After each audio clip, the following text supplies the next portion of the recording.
नमस्कार फ्रेंड्स, आप लोगों को आज यूजीसी नेट जून 2023 का जो पेपर वन है उसका मॉर्निंग शिफ्ट में 1 मार्च 2023 को जो मॉर्निंग शिफ्ट में पेपर वन हुआ था उसका रिवीजन कराता हूं। तो इस रिवीजन से हम लोगों को सबको बहुत फ़ायदे होंगे। क्या फ़ायदे होंगे? जैसे कि आप लोगों को पता है कि ये एग्ज़ाम एस्पिरेंट को आइडिया देता है कि क्वेश्चन पेपर कैसे आ सकता है। जो पहला अटेम्प्ट दे रहे हैं तो उन लोगों के लिए बहुत फ़ायदेमंद रहेगा। इवन जो पहले से भी देते आ रहे हैं उन लोगों के लिए भी अच्छा एक्सपीरियंस रहेगा। सेकेंड थिंग ये है कि एस्पिरेंट को टाइम एंड एक्यूरेसी का परफेक्ट जो मेंटेन करना होता है वो रेट मेंटेन कर पाएंगे। जितना ज़्यादा से ज़्यादा प्रैक्टिस करोगे आप, टाइम और एक्यूरेसी मेंटेन होगा। इससे आप एग्ज़ाम आसानी से क्रैक कर सकते हो। और इससे क्या होता है ना, ये फैसिलिटेट करता है ज़्यादा से ज़्यादा प्रैक्टिस करने के लिए आपको, इसलिए रिवीजन करवाया जाता है।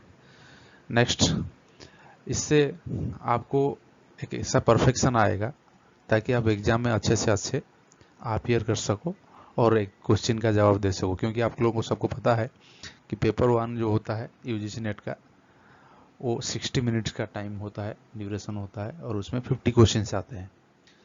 तो ये जो 60 मिनट्स के अंदर आपको 50 क्वेश्चन का आंसर देना है, बड़े सोच समझ के कैलकुलेशन करते हुए, क्योंकि इसमें क्वांटिटेटिव एप्टीट्यूड का भी क्वेश्चन आता है। तो सबको मद्देनज़र रखते हुए आपको क्वेश्चन का आंसर देना होता है, इसलिए प्रैक्टिस बहुत ज़रूरी है। चलिए बिना देर किए हुए आगे बढ़ते हैं। तो पहला, तो यहाँ पर हम पेन को ले लेते हैं।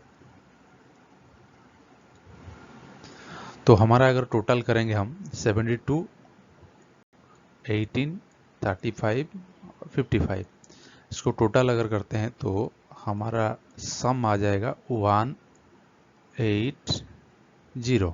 आप टोटल करके देख सकते हैं। तो अब इसमें कुछ इंस्ट्रक्शंस दे रहे हैं। कभी भी डाटा इंटरप्रिटेशन का जो क्वेश्चन करते हैं आप सवाल, तो जो डाटा आपको दिया गया है तो इस तरह का सम निकाल लेना, डिफरेंस निकाल लेना। तो इससे क्या होगा, आपका जो क्वेश्चन आएंगे उससे आपको आसानी होगा सॉल्व करने के लिए। तो आगे बढ़ते हैं। इसमें लिखा हुआ है, इसमें कुछ इंस्ट्रक्शंस और भी है। पहला इंस्ट्रक्शन ए में दिया हुआ है, 1 in 8 of the people who cycle to work were found to be over 65 years of age। ये कह रहा है कि हर 8 व्यक्ति में ऐसा एक व्यक्ति है जो कि जो साइकिल लेने वाला व्यक्ति, जैसे 72 लोग हैं, इस 72 लोगों के अंदर हर 8 में एक पर्सन जो है वो 65 ईयर से अबव है। तो अगर 72 को हम 8 पेयर में डिवाइड करें, तो ये 72 को अगर हम 8 पेयर में डिवाइड करें तो ये आ जाएगा आपका 9 पेयर। 72 बाई डिवाइड 8 करने से आपका आ जाएगा 9 पेयर्स। तो 9 पेयर में एक एक आदमी जो है, 8 पीपुल के अंदर, तो ये 9 पेयर आ गए, तो 9 लोग जो है आपके आएंगे क्या, 65 ईयर्स ऑफ एज में। तो बी जो दिया हुआ है इंस्ट्रक्शन, उसमें लिखा है कि 1 in 3 of the cyclists stated that they travel to work by bus on rainy days. हर 3 आदमी में एक व्यक्ति ये कह रहा है कि जो कि वो बाय बस जाते हैं बारिश के दिन में। तो हर 3 में अगर डिवाइड किया जाए 72 को, हम अगर 3 में डिवाइड करें तो कितने ग्रुप आ जाएंगे आपके? आ जाएंगे 24 ग्रुप आ जाएंगे। तो ये जो 24 ग्रुप है, ये 24 ग्रुप में जो 24 लोग हैं, ये 24 लोग किस में जाते हैं? हर कह रहा है, फिर दोबारा समझिए उसको। 1 in the 3 of the cyclists stated that they travel to work by bus on rainy days। वो बस में जाते हैं, ठीक है। तो ये कह रहे हैं 26 आदमी जो है वो बस का यूज करते हैं, साइकिल में नहीं जाते हैं। साइकिल में नहीं जाते हैं मतलब साइकिल में कितने आदमी जाते हैं फिर? 48 आदमी जाते हैं। तो साइकिल में जाते हैं कितना? 48 आदमी बारिश का सीजन में। क्वेश्चन 2 ही पूछा है, क्वेश्चन लिखा है how many people cycle to work on a rainy day, तो रेनी सीजन में साइकिल का इस्तेमाल कितने करते हैं, तो आंसर होगा आपका 48। अभी हम डिस्कस ही कर रहे थे उसके बारे में, तो ये आंसर क्लियरली स्टेटेड है 48, जो कि आंसर आपको 2 में दर्शाया गया है। तो इसका समझ गए। तो क्वेश्चन को बढ़िया से पढ़ने से आंसर उसका सामने आ ही जाएगा। क्वेश्चन ये है कि how many respondents indicated that they cycle to work and वे are over 65 years of as.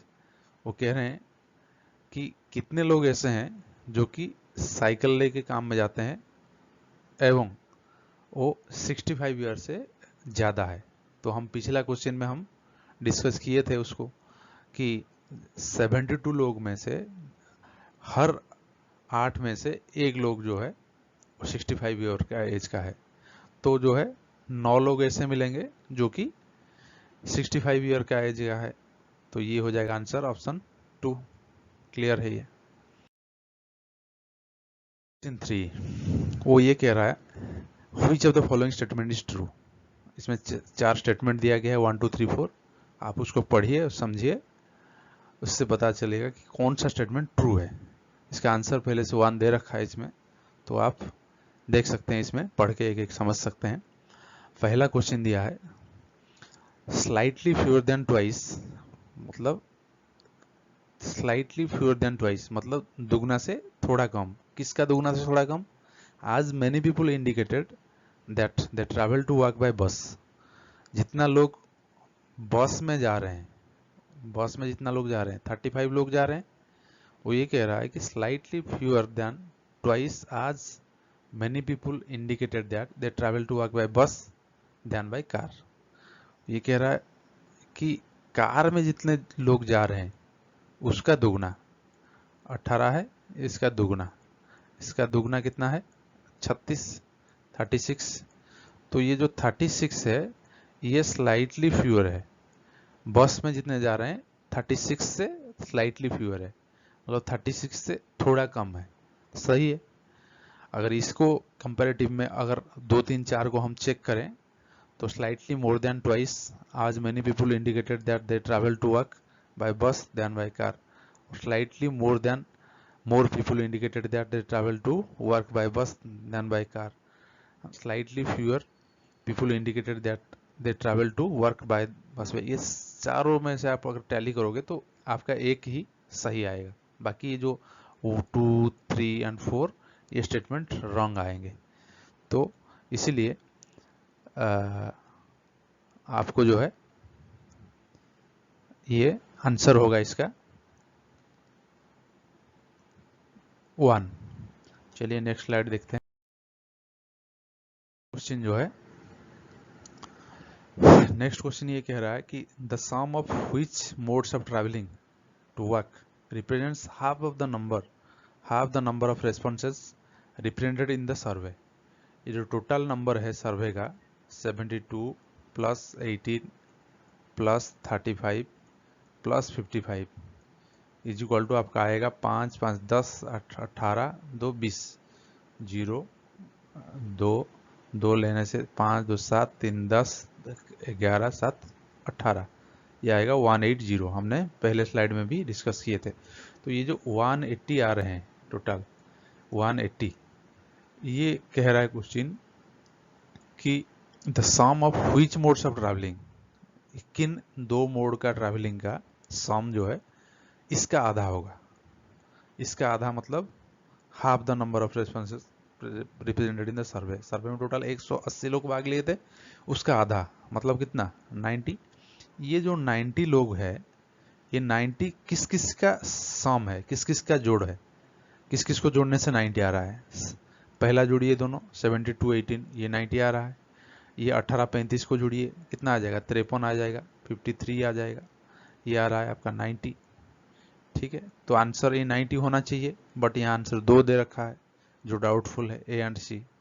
ठीक है ना, ए एंड सी कह रहा है, ए एंड सी है ना, साइकिल एंड कार और वॉक एंड बस। देखते हैं करके, तो यहाँ तो 90 आ रहा था, फिर ए एंड सी इसके देते हैं है ना, two A and C only. तो ए कह रहा है क्या, cycle and car, cycle and car दोनों मिलाते हैं 90, ठीक है। और सी में कह रहा है वॉक एंड बस, वॉक में 55 है, बस में 35 है। तो कितना हो जाएगा ये, 35 और 55 मिला के आपका हो जाएगा 80, 10 ये 90। तो ये आंसर सही है, हमारा जो दो कह रहा है सही कह रहा है आंसर, क्योंकि यही दोनों में ही 90 हो रहे हैं, इसमें 90 हो रहा है, इसमें भी 90 हो रहा है। बस कार को अगर मिलाओगे आप तो 53 नहीं होगा, और साइकिल और वॉक को मिलाओगे 55 और साइकिल को, ये हो जाएगा आपका 72 और 55, मतलब 127 हो जाएगा, तो ये भी नहीं होगा। तो ये 90 और 90 सही है, तो answer is 2 A and C only. तो अभी नेक्स्ट स्लाइड में इसमें कह रहा है how many more people indicated that they cycle to work compared with those who travelled by either bus और car.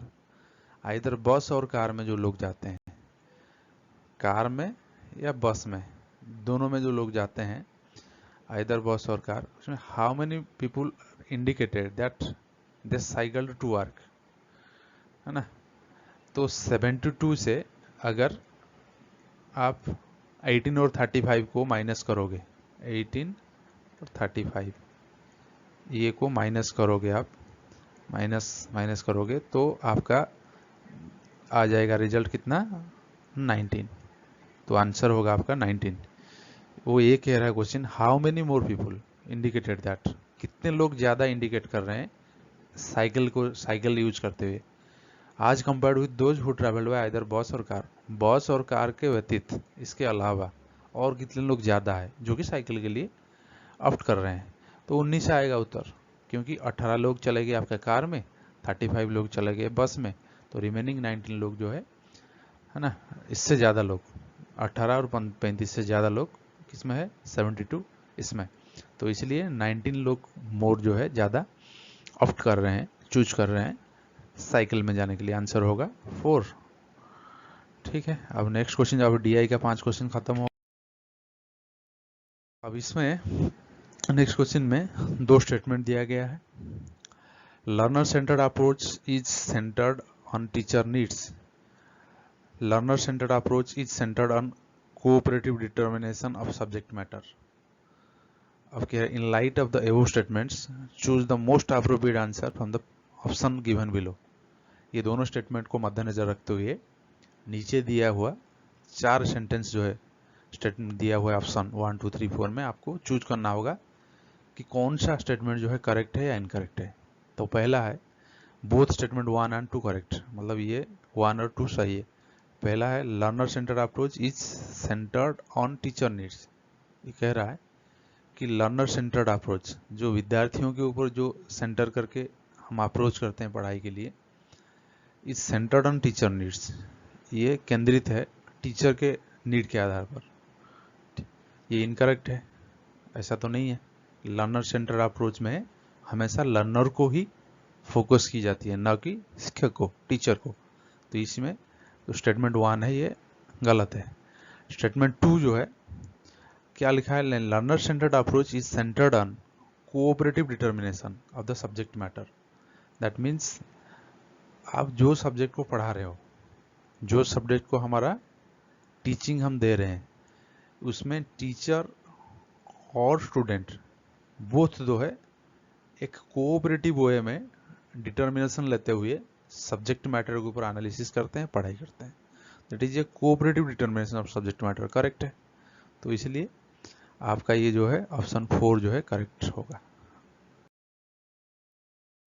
The following is a technique to provide right kind of support in right amount at right time to increase child's competence। ये कह रहा है question, इनमें से कौन सा technique जो कि प्रोवाइड करता है राइट काइंड ऑफ सपोर्ट, ठीक सपोर्ट, उचित सपोर्ट प्रोवाइड करता है in right amount, perfect amount में, ठीक अमाउंट में, ठीक समय में, किस लिए, to increase the child's competence, जो चाइल्ड है या जो स्टूडेंट है उसका कॉम्पिटेंस, उसका क्षमता बढ़ाने के लिए इसमें से कौन सा मेथड जो है राइट टाइम में राइट सपोर्ट देता है। पहला है स्कैफोल्डिंग, असिस्टेंस, अकोमोडेशन, स्कीमास। तो इसमें आंसर होगा आपका स्कैफोल्डिंग। स्कैफोल्डिंग आप एक कॉमन टर्म है, कंस्ट्रक्शन सिविल डिपार्टमेंट में कोई अगर काम करते होंगे या किसी को आइडिया होगा, आपको पता चल गया होगा स्कैफोल्डिंग क्या है ना। कभी भी हम अगर किसी भी हम छत का बिल्डिंग करते हैं, कोई अगर छत डालते हैं तो इसमें छत जब डाला जाता है तो इसमें सब बीच में एक सपोर्ट देते हैं। छत लगाने से पहले सपोर्ट दे के उसके ऊपर जो है प्लेट डाला जाता है, आयरन का प्लेट, फिर उसके ऊपर कास्टिंग होता है, इसके ऊपर कंक्रीट डाला जाता है। तो ये एक स्कैफोल्डिंग इसको कहते हैं, जो नीचे नीचे हमने यहाँ पर सपोर्ट दिया, आयरन का जो रॉड लगाया है, आयरन का जो बाद में इसको निकाल देते हैं जब छत डल गया। छत डलने के बाद, छत कास्टिंग जब हो जाता है, छत डलने के बाद कुछ दिन के बाद ये सारा नीचे जितने भी सपोर्ट लगाया गया है आपका सारा हटा देते हैं हम। तो इसको स्कैफोल्डिंग कहते हैं। तो ये जो स्कैफोल्डिंग टेक्निक है चाइल्ड के कॉम्पिटिशन के लिए बेहतर माना जाता है। ठीक है, आगे नेक्स्ट, स्वयं Prabha is an educational learning platform initiated by dash that is available 24/7 through 34 DTH channels। तो ये फ्रेंड्स आप लोगों को याद रखने होंगे कि ये क्वेश्चन भी घुमा फिरा के कभी डाल देगा कि स्वयं प्रभा में कितने चैनल्स होते हैं, DTH चैनल्स। तो 34 DTH चैनल्स होते हैं, तो याद रखिएगा आप। तो स्वयं प्रभा में जो एजुकेशन लर्निंग प्लेटफॉर्म है इनिशिएटेड किया गया है, ये कौन इनिशिएट किया है? पहला आपका ministry of human resource development, ना मिनिस्ट्री ऑफ एजुकेशन, ना यूनिवर्सिटी ग्रांट कमीशन, ना consortium for educational commission, all India council for technical education. So answer will be ministry of human resource development. अभी इसको ministry of education कहते हैं, इसने ही शुरू करवाया। A learner combines his/her previous schemas or modifies them as per new experiences। कोई भी learner जो है जिसका उसका प्रीवियस स्कीमास जो है और मॉडिफाई करता है आज पर न्यू एक्सपीरियंसेस, नया नया जो एक्सपीरियंस उसको मिलते रहते हैं उसके हिसाब से उसको मॉडिफाई करते रहता है। ये जो प्रोसेस है, द प्रोसेस ऑफ कंबाइनिंग और modifying existing schema and to arrive at new schema, तो इसको क्या कहते हैं? जैसे जैसे एक्सपीरियंस बढ़ता है वो अपना उसको मॉडिफाई करता है। इसको क्या कहते हैं? Accommodation, assimilation, adaptation, equilibrium. ये होगा अकोमोडेशन। अकोमोडेशन जैसे कि हम कहीं पर अकोमोडेट होते हैं तो हम कहीं नया जगह में हम अकोमोडेट होंगे, तो नया जगह में जब हम ए लोकेशन में थे, है ना, इस शहर में थे, बी शहर में गए, तो ए शहर में हमारा जो लाइफस्टाइल था, यहाँ पर जैसे एनवायरनमेंट था, तो इस एनवायरनमेंट से हम जब बी एनवायरनमेंट में गए, शिफ्ट हुए, तो इस शिफ्ट होने के बाद यहाँ पर का जो एनवायरनमेंट है, यहाँ का पानी, यहाँ का हवा, इससे हम अपने आप को अडॉप्ट करना पड़ेगा। साथ ही साथ हमको क्या होगा, यहाँ पर अकोमोडेट होना होगा। अगर यहाँ पर हम खुद को अकोमोडेट नहीं कर पाएंगे तब हम एग्जिस्ट नहीं कर पाएंगे। तो इसलिए इसको अकोमोडेशन हमेशा याद रखना है कि accommodation is the process where the student modifies his previous schemas with new experiences he gains. So answer will be 1. Which of the following curriculum development models comes under technical scientific model? इसमें से कौन सा curriculum development model जो कि technical scientific model के under आता है? तो आंसर होगा टबस मॉडल। इसके बारे में डिटेल्स आप गूगल कर लीजिएगा, टबस model. Research is one of the key method in, survey research जो है वो किस फील्ड में एक की मेथड माना जाता है? Physics, history, sociology, hermeneutics. इसका आंसर होगा sociology.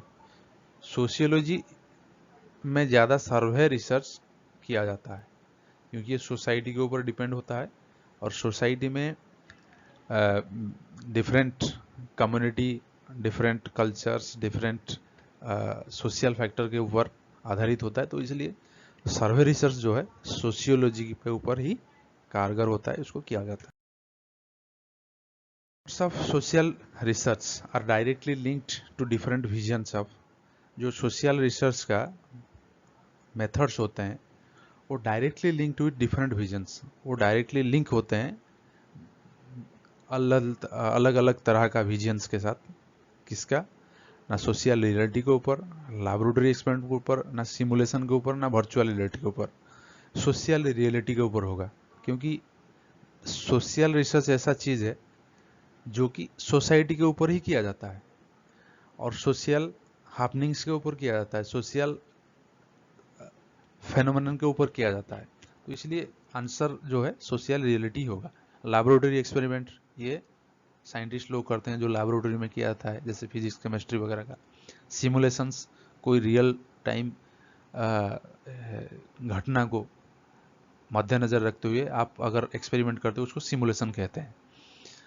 Next virtual reality, reality में कैसा होगा उसको उसी के तरह सेम आप अगर ऑनलाइन ई लर्निंग प्लेटफॉर्म में हम लोग पढ़ते हैं तो उसको वर्चुअल क्लास जैसे कहते हैं, तो सेम उसी की तरह नहीं होता है, लेकिन हम अपैरेटस या हम गैजेट्स यूज करते हुए वर्चुअली उसको करते हैं, तो वर्चुअल रियलिटी हो गया।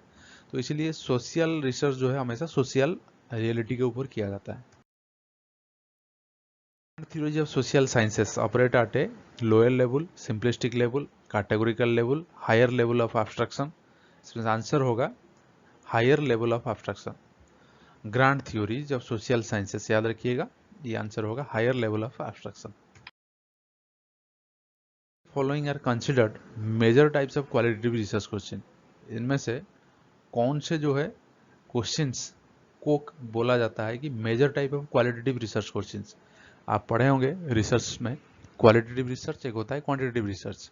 तो क्वालिटेटिव रिसर्च में इनमें से किस तरह का क्वेश्चंस को major type of qualitative question कहा जाता है? पहला non propositive, causes and consequences, predictive, evaluative, descriptive. तो इसका आंसर होगा B C D E, B C D E, मतलब कॉजेस एंड कॉन्सिक्वेंसेस ये एक मेजर टाइप है ना research question. Predictive research question भी एक major type of research question है। Evaluative is also a major type of qualitative research question.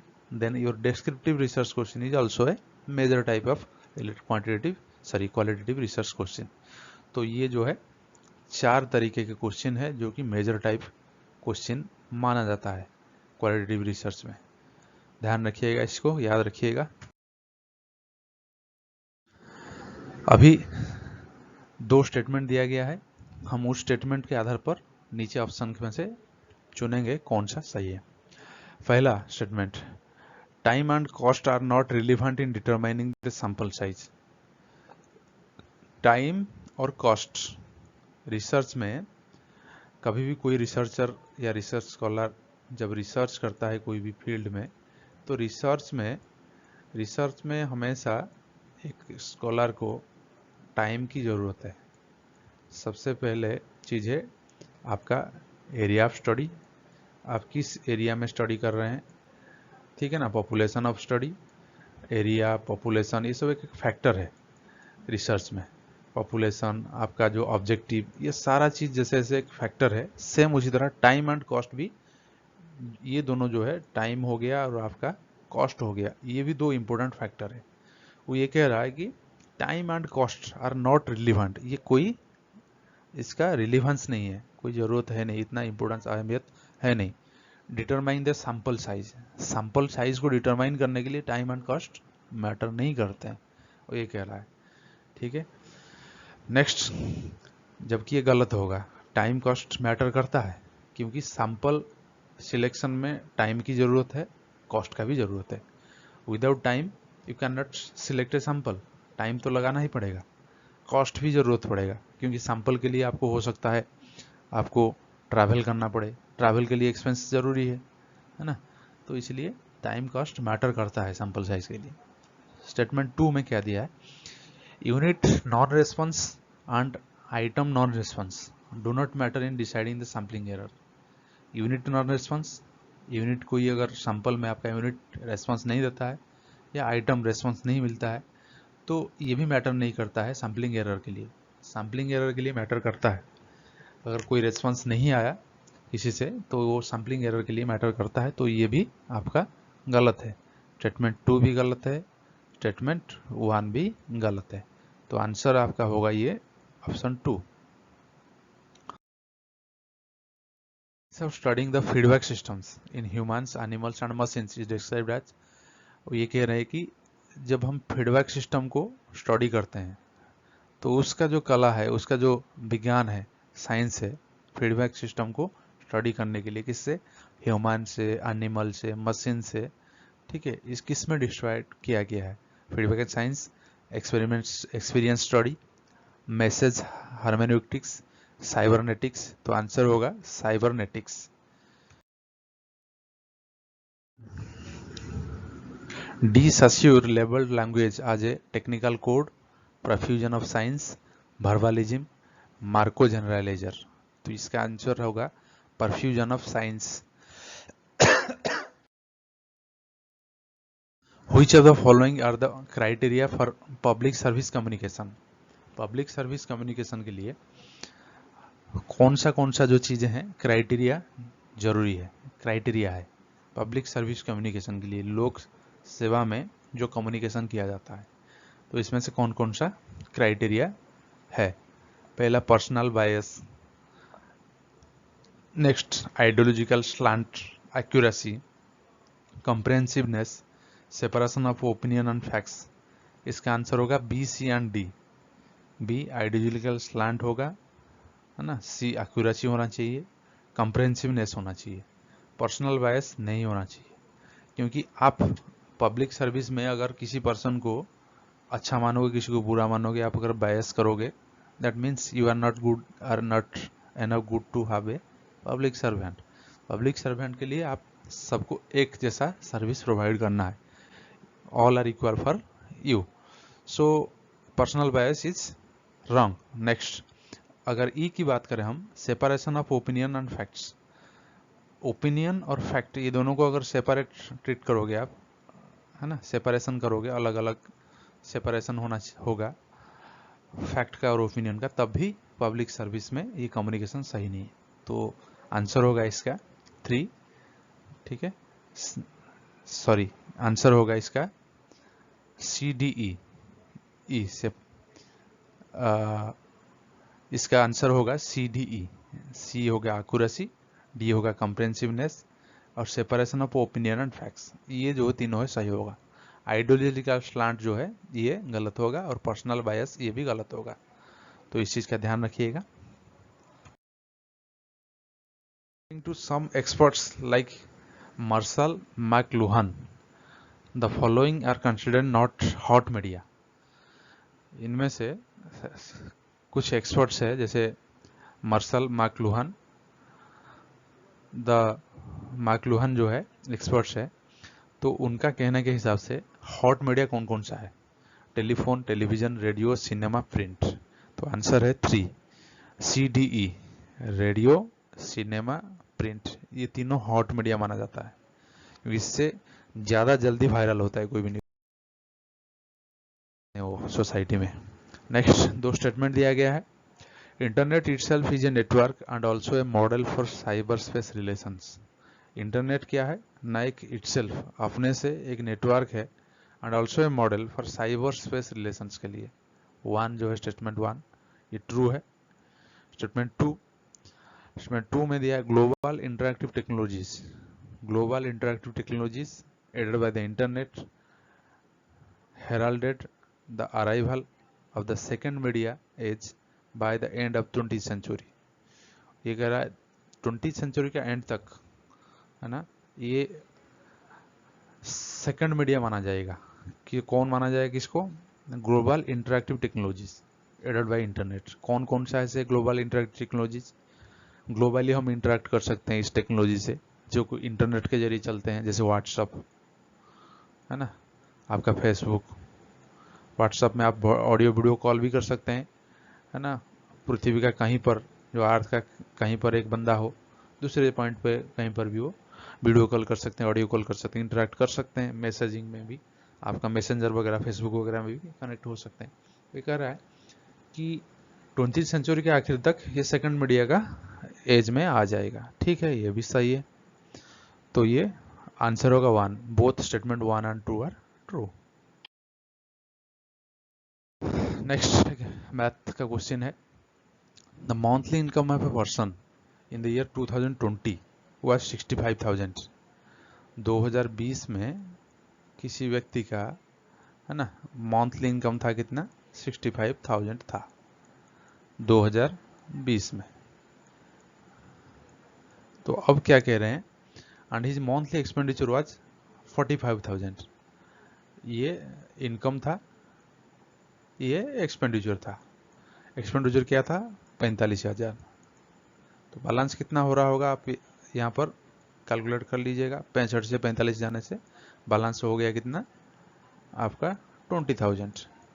20,000 वो balance कर रहा है कब, 2020 में। In year 2021 his monthly income was increase by 15%। जो भी मंथली इनकम था वो 15% और बढ़ गया। तो 65,000 का 15% कितना होगा ना, 650 गुना 15, ये हो जाएगा आपका 60। इसका 15% 2 चुना 2 चुना कट गए तो 650 गुना 15, ये हो जाएगा 15%। किसका, बढ़ जाएंगे उसका। तो कैलकुलेट कर लीजिएगा इसको। हाँ, इसके बाद ये कह रहा है and is monthly expenditure by 70%, 7%। 45,000 का 70%, 7%। तो 450 गुना 7, ये भी बढ़ गया।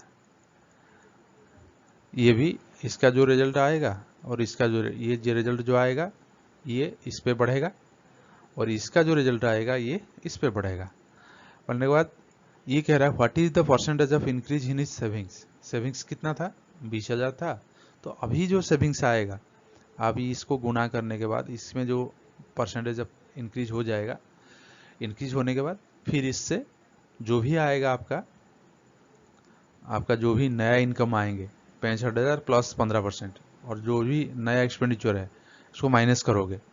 करने के बाद जो भी नया सेविंग आएगा, वो नया सेविंग 20,000 का कितने परसेंट ज्यादा है, ये आप कैलकुलेट करोगे तो आप 33% आएगा आंसर।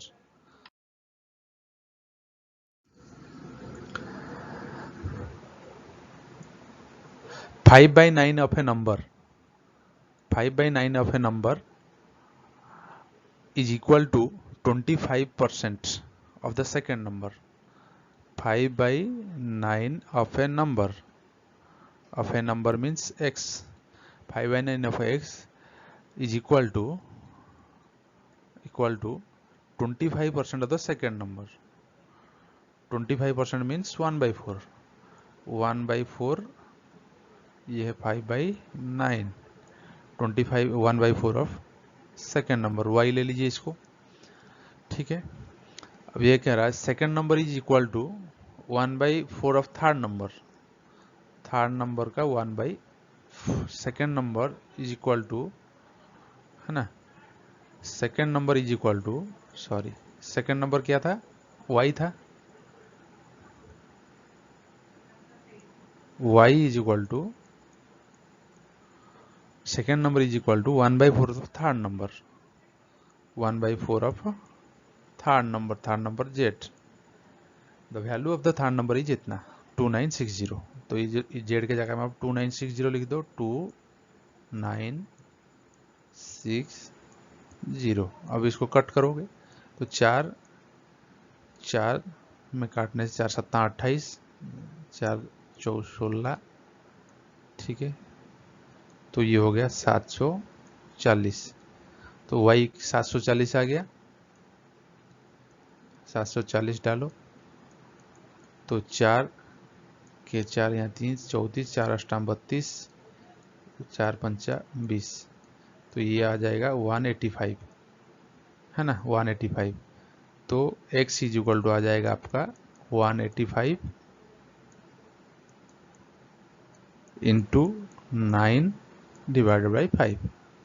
आप कट करोगे इसको 5 या 15, 5 सत्ता 35, तो 37 इंटू 9, तो आप करोगे 37 इंटू 9 कैलकुलेट करोगे तो 9 सत्ता 63, 3 6, 9 3 27 है ना, 9 3 27, 9 सत्ता 63 6, 9 3 27 6 33, 333 आ गया आपका पहला number.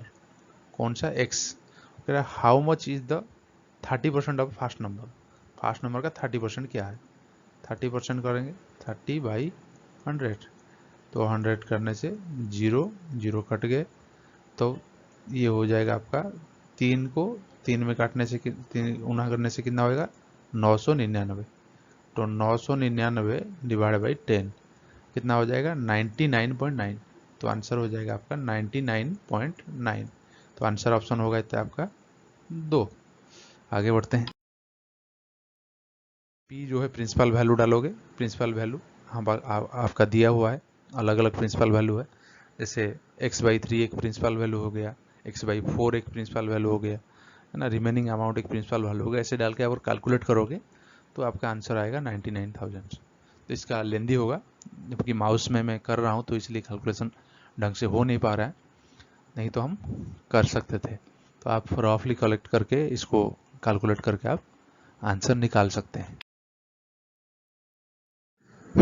If in a certain coding language, cheater is coded as EJ, C for E, H for J, E for G, A for C, है ना, T for V, E for G, तो प्रीचर क्या होगा?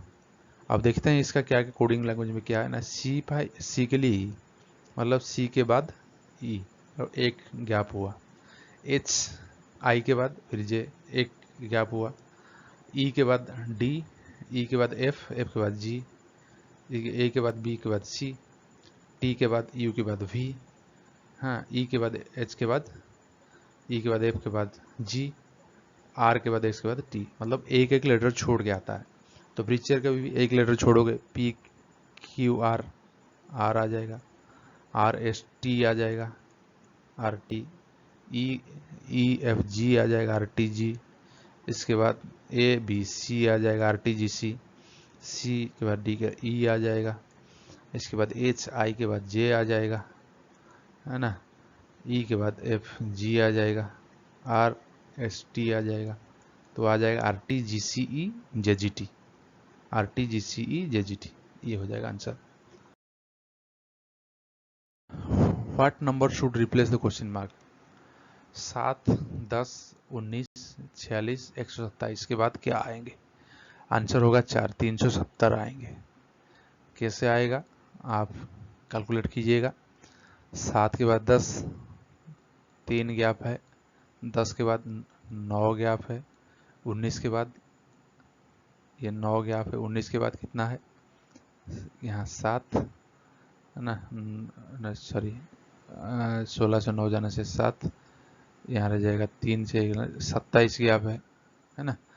इसके बाद कितना gap है? 7 से 6 जाने से 1 गैप है, 12 से 4 जाने से 8 गैप हो गया। ठीक है, यहाँ देखो 3, इसका स्क्वायर 3 3 9, 3 27, 3 81, 3 81, 3 करने से कितना हो जाएगा? हाँ, 81 की 3 करने से कितना हो जाएगा? 81 की 3 इंटू कर दीजिए, 3 इंटू करने से 3, है ना, 3 एक्स्ट्रा 24, 243, मतलब 243 मिला हो गया आपके इसमें 127 में, मिला दो, मिलाने से इतना आएगा, 317 ही आएगा।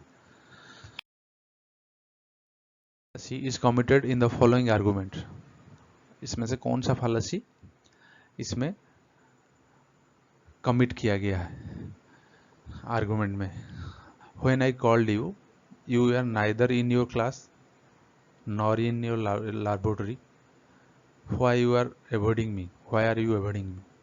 जब मैंने आपको बुलाया, आप ना तो क्लास में थे ना तो लैबोरेटरी में थे, आप क्यों मुझे अवॉइड कर रहे हैं? इसमें से कौन सा फैलासी को इसमें कमिट किया गया है? आंसर होगा red herring. fallacy.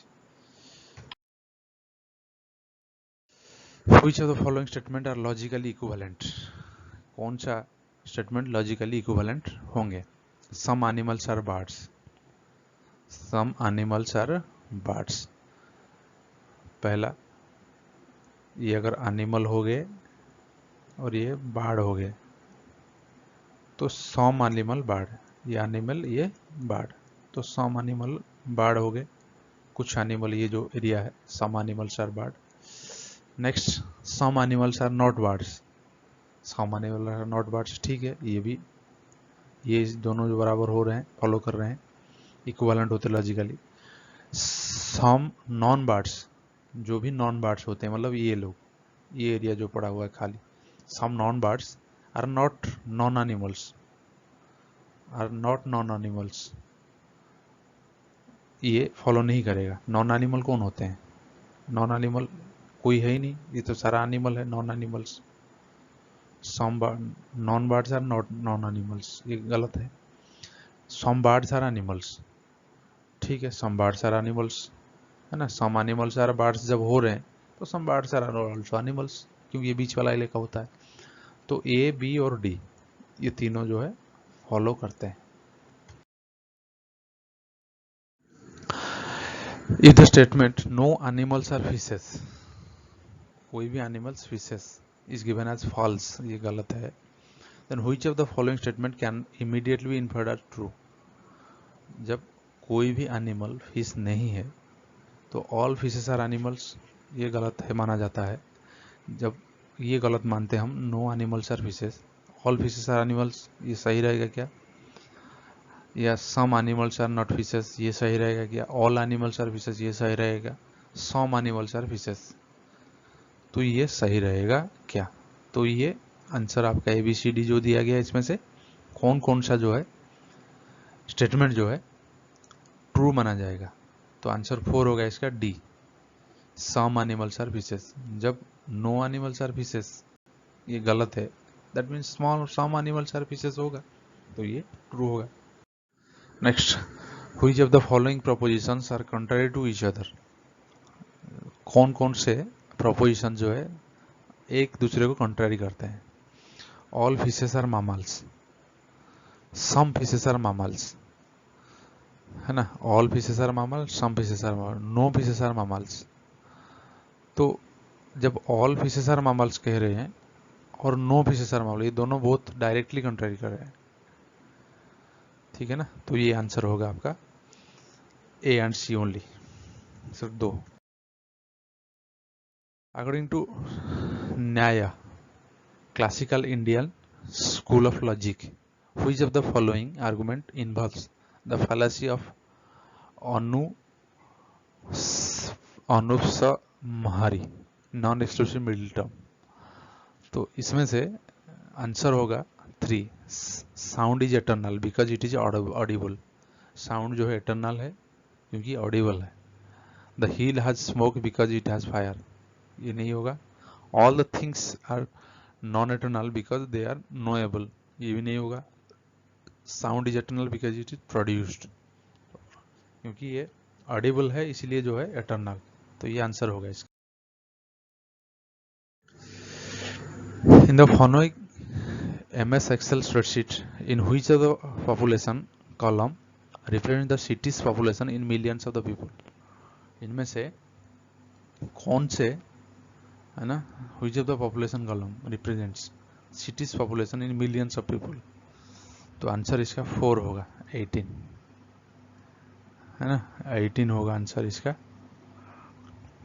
Suppose the formula, ये दोस्तों एक्सेल का है, तो is entered if $B2 B2 मतलब ये Punjab, $B2 is equal to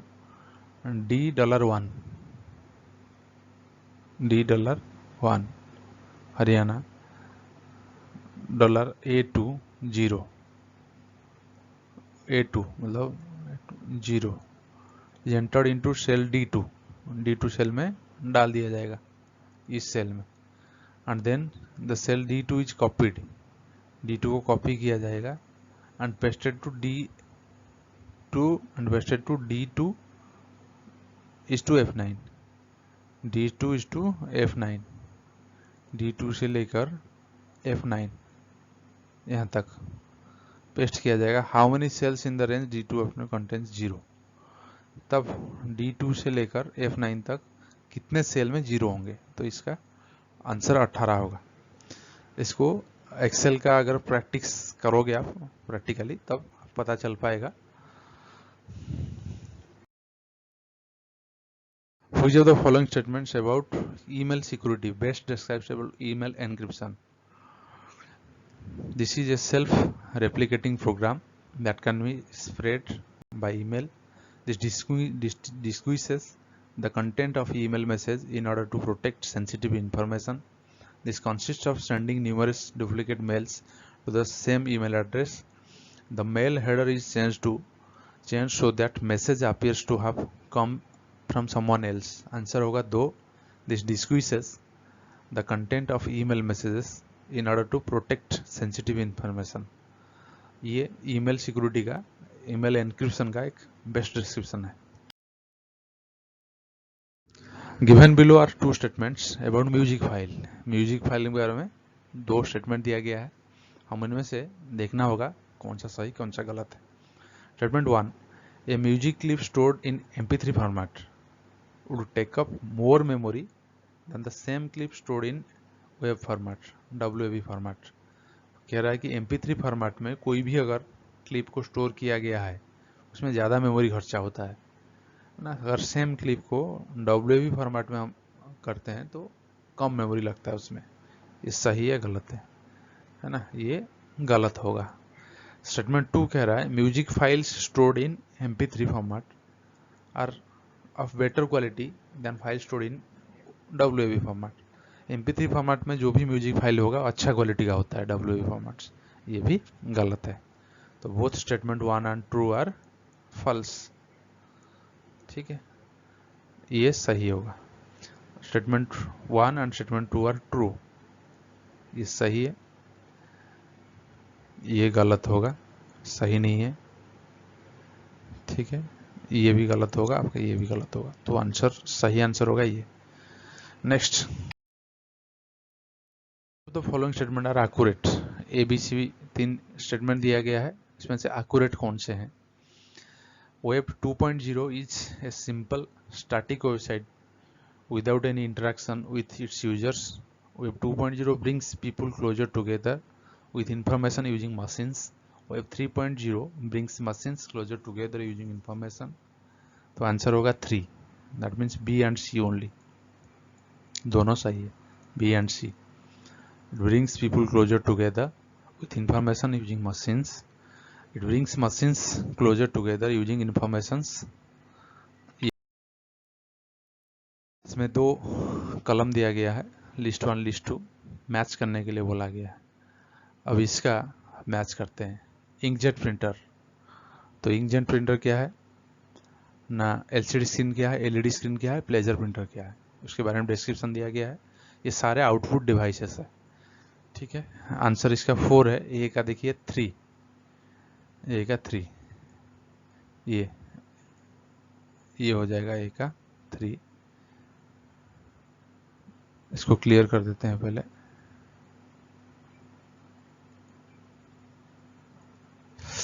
ए का होगा 3, बी का होगा 1, है ना, इसके बाद बी का होगा 1, सी का होगा 2 और डी का होगा 4। इंकजेट प्रिंटर जो होता है, droplet of ink are propelled on paper. Inkjet printer में जो ड्रॉपलेट होता है इंक का, प्रोपेल होते हैं पेपर के ऊपर। नेक्स्ट बी का 1, LCD स्क्रीन क्या होता है ना, फ्लैट पैनल डिस्प्ले होता है that uses the light modulating properties of liquid crystal. LED screen क्या होता है ना, फ्लैट पैनल डिस्प्ले होता है that uses an array of light emitting diodes as pixels. 4 क्या होता है, लेजर प्रिंटर। लेजर प्रिंटर जो है इलेक्ट्रिकली चार्ज होता है, power linked in transfer on to paper. तो ये होगा atmospheric haze is mainly caused by, atmospheric जो हेज होता है वो किसके द्वारा घटित होता है। आंसर होगा 1, ultra fine size of particulate matter. जो एयर पोल्यूशन में सबसे ज़्यादा कंट्रीब्यूशन इनका है ना, पार्टिकुलेट मैटर्स। ये सस्पेंडेड होते हैं, घूमते रहते हैं, झूलते रहते हैं, ये हेज बनाते हैं, एटमॉस्फेरिक हेज, जो एयर पोल्यूशन का एक टाइप है। स्टेटमेंट दिया गया है, देखते हैं। Statement 1, nano scale metallic bimetallic particles can efficiently remove common water pollutants such as polychlorobenzenes, organochloric chlorine pesticides and halogenated organic solvents. Statement 2, nanoscale metallic and bimetallic particles cannot reduce heavy metals such as nickel, arsenic, mercury, etc. Answer 3 होगा। Statement 1 is correct but 2 is incorrect. ये Statement 1 सही होगा, ये गलत होगा। तो answer होगा आपका 3।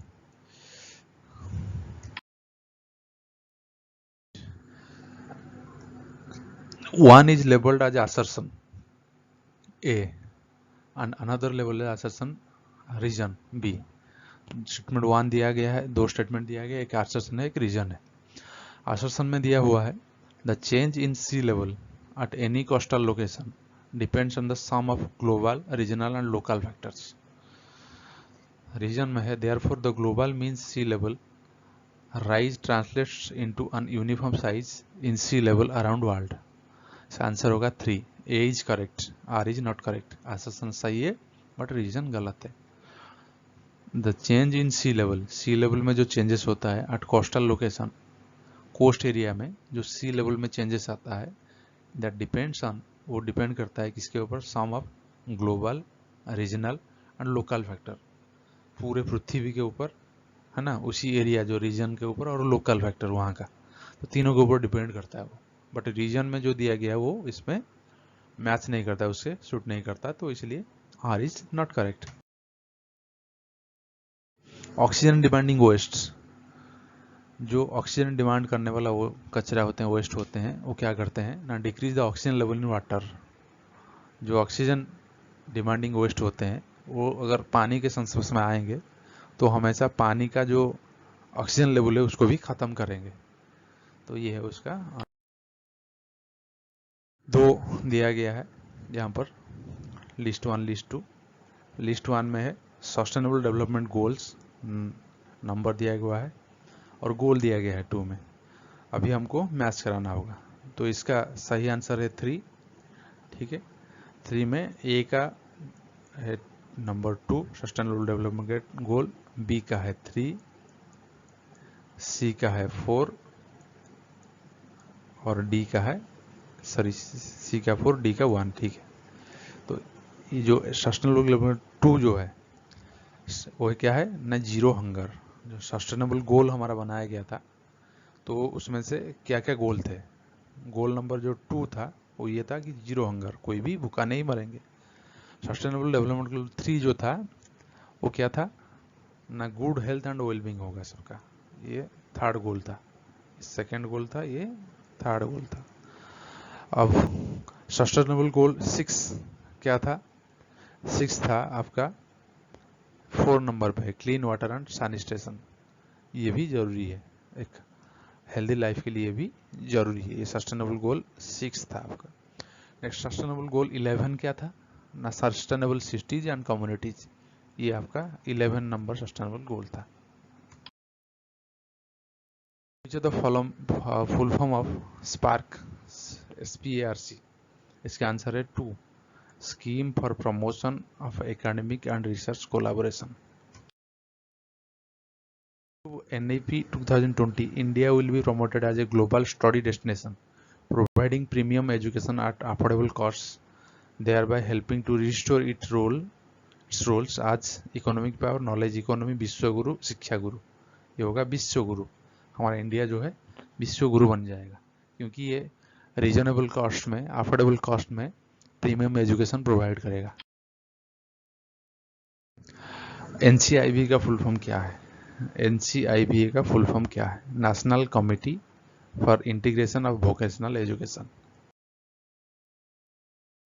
of India created Department of Science and Technology in the year DST department of science and technology जो है उसको कब बनाया था government of India?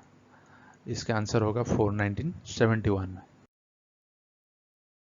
System of education in India included education of which of the following ancient text, जो हमारा शिक्षा व्यवस्था था वैदिक समय में, तो इसमें से कौन सा टेक्स्ट को उन लोगों ने एजुकेशन में इंक्लूड किया था? वेदास, ब्राह्मणस, उपनिषद, धर्मसूत्रस। तो आंसर होगा 4 ABCD, चारों को, वेद, ब्राह्मण, उपनिषद, धर्मशास्त्र, ये चारों है उसको इंक्लूड किया था। पैसेज दिया गया है, उसको आप ध्यान से पढ़ेंगे। पढ़ने के बाद उसमें 5 क्वेश्चंस हमको दिया जाएगा, उसका आंसर करेंगे। पैसेज ऐसा है, अराउंड द एज ऑफ 2, लगभग 2 वर्ष की उम्र में बच्चों में आशय का बोध होता है ना। Children have sense of intention, at least of their own intention, है ना, उन्हें कम से कम अपना आशय का बोध होता है। Next, they will announce I want a peanut butter sandwich. वो अनाउंस को कहते हैं मुझे पीनट बटर सैंडविच चाहिए। ठीक है, आज children develop a theory of mind, they also can understand that. जैसे जैसे ज्यों ज्यों बच्चे मन के सिद्धांत का विकास होता है, वे यह भी समझ सकते हैं कि अन्य लोगों के भी अपने आशय का हो सकते हैं। प्री स्कूल के कुछ बड़े बड़े बच्चे जो अपने सहपाठियों के साथ होते हैं, इरादत और गैर इरादत कार्यों में भेद कर तदनुसार प्रतिक्रिया कर सकते हैं। वो ये कह रहे हैं कि जैसे जैसे बच्चे बड़े होते हैं, ओल्डर और preschoolers who get along well with their peers can separate intentional from unintentional actions and react accordingly. वो जब स्कूल में जाते हैं तो कौन सा सही गलत उसका बात विचार करते हैं, उसी हिसाब से रिएक्ट भी कर सकते हैं। For example, they will not get angry when another child accidentally knocks over their block tower. उनके अगर ब्लॉक टावर को कोई एक्सीडेंटली नॉक करता है तो वो गुस्सा नहीं होता है। But aggressive children have more trouble assessing intention. जो एग्रेसिव चिल्ड्रन होते हैं वो मोर ट्रबल होते हैं इंटेंशन का। They are likely to attack anyone who topples their tower. वो आक्रमण कर सकते हैं, परंतु आक्रामक बच्चे दूसरे को इरादे को भांपने से अधिक कठिनाई होती है। वे किसी बच्चे पर हमला कर सकते हैं जो दुर्घटनावश या उनके टावर के ढहा दे, उनको गिरा सकते हैं वो। नेक्स्ट, they are likely to attack anyone who topples their tower even accidentally. अगर एक्सीडेंटली भी करें फिर भी वो जो एग्रेसिव बच्चे होते हैं वो ऐसे करते हैं। As children mature, they are more able to access and consider the intention of others. जैसे जैसे बच्चे मैच्योर होते हैं वो ज़्यादा सक्षम होते हैं एक्सेस करने में और कंसिडर करने में अदर का इंटेंशन क्या रहता है। With a developing theory of mind, जब डेवलपिंग थ्योरी ऑफ माइंड की बात करते हैं, children are increasingly able to understand, धीरे धीरे इंक्रीजिंगली सीखते हैं, धीरे धीरे उनका सिखलाई बढ़ता है, उस समझ भी बढ़ता है।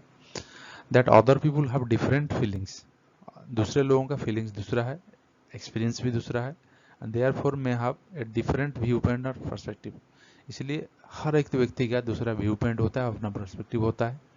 This perspective taking ability develops over time, जैसे जैसे टाइम होता रहता है ये जो पर्सपेक्टिव टेकिंग एबिलिटी वो बढ़ते रहता है।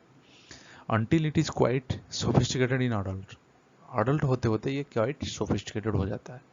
Being able to understand how other might think and feel is important in fostering cooperation and moral development, reducing prejudice, resolving conflict, and encouraging positive social behaviors in general.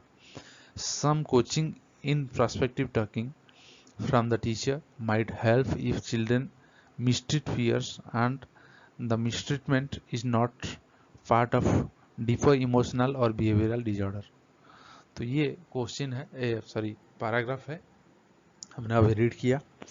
इसमें से आप हिंदी में भी read कर सकते हैं, बढ़िया से समझ सकते हैं, अपना रीजनल लैंग्वेज में भी, सॉरी अपना नेशनल लैंग्वेज जो हिंदी है उसमें पढ़ सकते हैं।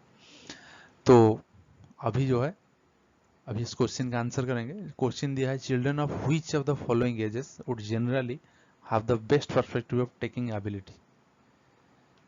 आंसर इसी में आप देखिएगा, इस हिसाब से कीजिएगा आंसर। आंसर है 13 ईयर्स। इसको बढ़िया से पढ़िए, कहीं ना कहीं मेंशन होगा जरूर, ठीक है। नेक्स्ट, क्योंकि 1 आवर होने वाला है, 59 मिनट्स ऑलरेडी ओवर हो चुका है डिस्क्राइब करते करते। स्टेटमेंट दिया गया, aggressive children can assess intention of others with ease. Statement 2 है, different persons may have different viewpoints. Statement 1 and 2, aggressive children can assess intention of others with case, ये assess करते, actually answer 4 होगा, ये का incorrect होगा, क्योंकि ये aggressive बच्चे जो है अटैक करते हैं हमेशा। बट स्टेटमेंट 2 करेक्ट होगा, क्योंकि different person have different view points, तो आंसर 4 होगा इसका, सर 4। नेक्स्ट क्वेश्चन दिया है, understanding how others feel is important in developing empathy. Understanding how others feel, दूसरे लोग कैसे अनुभव करते हैं उसको समझना, इज इम्पोर्टेंट, किस में ज़्यादा इम्पोर्टेंट होता है, डेवलपिंग एम्पैथी में, रिड्यूसिंग प्रीजुडिस में, conflict resolution, encouraging selfishness, enhancing cooperation. इसका आंसर होगा 2, A B C and E, A B C and E. Increasing selfishness को छोड़ के, एनकरेजिंग सेल्फिशनेस को छोड़ के बाकी सारे इसका आंसर हो गए, तो आंसर होगा ए बी सी डी। आशा रीजन दिया गया है, older preschoolers have better chances of getting along well with their peers as compared to young preschoolers. जो प्री स्कॉलर्स होते हैं, है ना, ओल्डर जो होते हैं, बड़े होते हैं, उनका ज़्यादा चांस रहता है गेटिंग along well, वो getting along well with their peers, वो अच्छे से अपने peers जो ग्रुप है, फ्रेंड सर्कल है, साथ अच्छे से मिल सकते हैं as compare to the young preschoolers. ये आशासन है। रीजन क्यों ऐसा हो रहा है ना, older pre scholars generally have a better understanding with their intention of others. सही है ना, ए आर को फॉलो करता है, तो आंसर 1 होगा। Both A and R correct and R is the correct explanation of A, तो आंसर 1 होगा।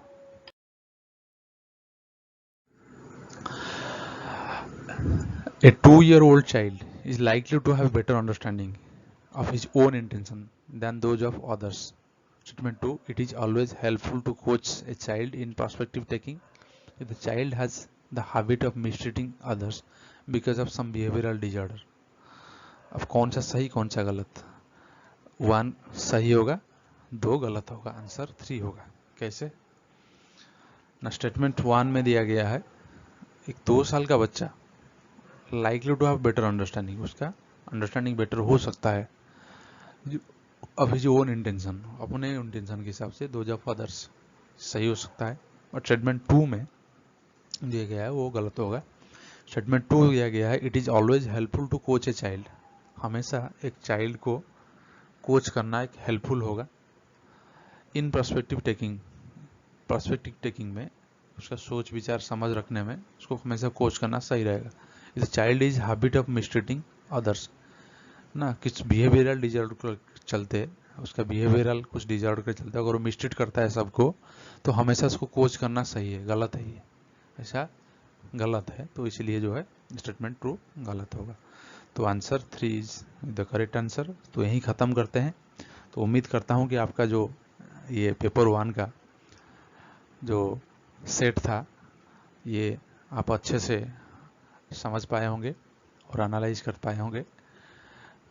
मैं भी यूजीसी नेट का एस्पिरेंट हूँ और ये दिसंबर 2023 का एग्ज़ाम देने वाला हूँ, तो इसीलिए मैं प्रैक्टिस कर रहा हूँ। प्रैक्टिस के साथ साथ ये वीडियो अपलोड कर रहा हूँ ताकि आप लोग सभी भी मेरे साथ में प्रैक्टिस कर सके।